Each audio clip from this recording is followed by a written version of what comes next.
So yeah, that happened. Overall, the PlayStation State of Play was better than last time, I'd say.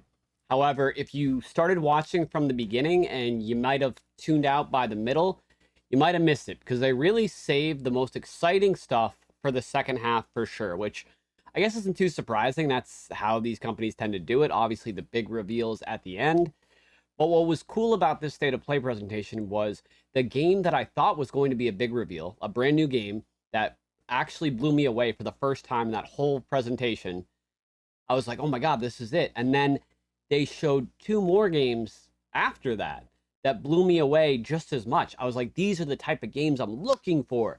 This is like next gen PS5 experience. We're 4 years into the console, 5 years into the console's life cycle, and I'm finally getting the games that I'm looking for in a State of Play. So this first game that you're seeing is called Tides of Annihilation, and this got me super excited because it reminded me of the old school hack and slash God of War games for the PlayStation 2 and PlayStation 3. Now, I saw some people saying online that this is a wannabe Elden Ring, but if you pay attention to the combat and the gameplay, it's actually not. Now, some of the like enemy designs and boss designs could certainly be inspired by Elden Ring. I see that, but not the gameplay. First of all, the graphics are gorgeous, and it doesn't even take place in a fantasy world. It takes place in like New York City. Like, this is a post-apocalyptic world. If anything, the environment kind of reminds me of The Last of Us because you can see like city streets overgrown, and there seems to be like another dimension or another universe where there are like these fantasy things, but the main story of the game looks to be in our world, and it's just such a cool concept. Most State of Plays and Xbox presentations, I go through, and even if there's games that I'm excited about and I will buy, I don't feel that magic, and I was pleasantly surprised when I saw this come up on the screen, and I was feeling that magic. So that kind of opened the door for me to be more receptive to whatever else they were going to show in the presentation. And the next two games, I don't know if it was just because I was so hyped from this one, but they looked amazing as well. So let me share those with you. MindsEye might have blown my mind. Think Grand Theft Auto with Grand Theft Auto quality graphics, but like the movie I, Robot, based on this trailer.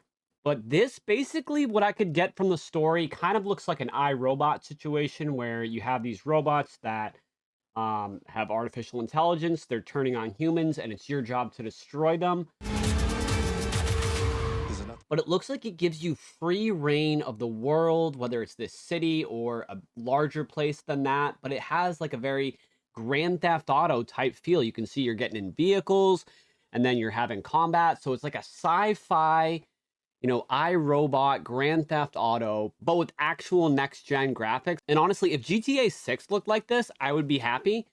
So to get these graphics from a game that I had no idea existed before today was awesome. And I don't know how you can watch this trailer and not be hyped, honestly, which is crazy because, again, this is all stuff that I never expected to say going into the State of Play. I didn't even want to do a live reaction, and I was considering not making a video. I'm like, I don't want to force my audience to listen to me try to be excited for views if I'm not excited. But the last few games in this presentation actually grabbed me, which got me excited enough to want to do the video. And I want to know what you guys think of this game right here, because I think it looks amazing, and this might end up being like the game of a generation, honestly. However, the last game might be even more so. And that's because the people that made this last game made the game that might be my favorite PS5 exclusive since the console came out. And that is Housemarque, who of course made Returnal. Their new game is called Saros, and we got a very limited look. We didn't get any gameplay, but we got a shot of the new protagonist, who looks pretty awesome. We got a shot of a boss, and then we could see in the protagonist's eye a bunch of bullets coming, kind of confirming that it's going to be the same style of combat that Returnal had. And I just want to say here that a lot of people didn't give Returnal a chance. They tried it like a few times and found it was too challenging, so they just gave up on it right away. They didn't even give it a chance, and that game is absolute magic. Like, the way they use music in that game is incredible, and lots of people don't even know that. They just think it's a shooting game, and it is, But literally, like, if you know, like, the theme from Interstellar, I'm gonna have it playing over this music right now. It makes everything sound awesome and cool. And it had really similar themes.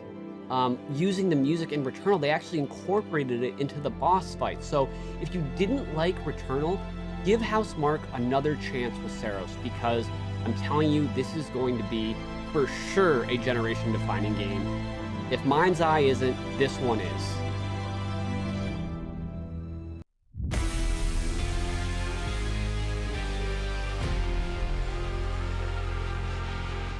Those are the 3 games to me that made the State of Play actually good, actually worth it, but I want to highlight some of the other stuff too, because there was other actual good stuff in the State of Play, so let's check it out. So there's a new Shinobi game from the creators of Streets of Rage 4. There's a new Sonic Racing game, and they're going to actually have a network test coming up on February 21st. Sonic Racing games are super underrated, so I'm actually looking forward to this. There's a new Digimon game, which I'm very excited about, called Digimon Storytime Stranger. And it looks like a really well-polished game, so I'll definitely be checking that one out. There's a game called Lost Soul Aside that actually looks like it might be on par with some of these AAA games. The graphics look pretty beautiful. It just didn't really grab me like the other ones, but maybe I'm in the minority on that. Let me know what you thought of that one in the comments. They did show Borderlands 4, which looked like more of the same Borderlands formula that we know and some of us love. There's an interesting game that's actually coming March 6th called Split Fiction.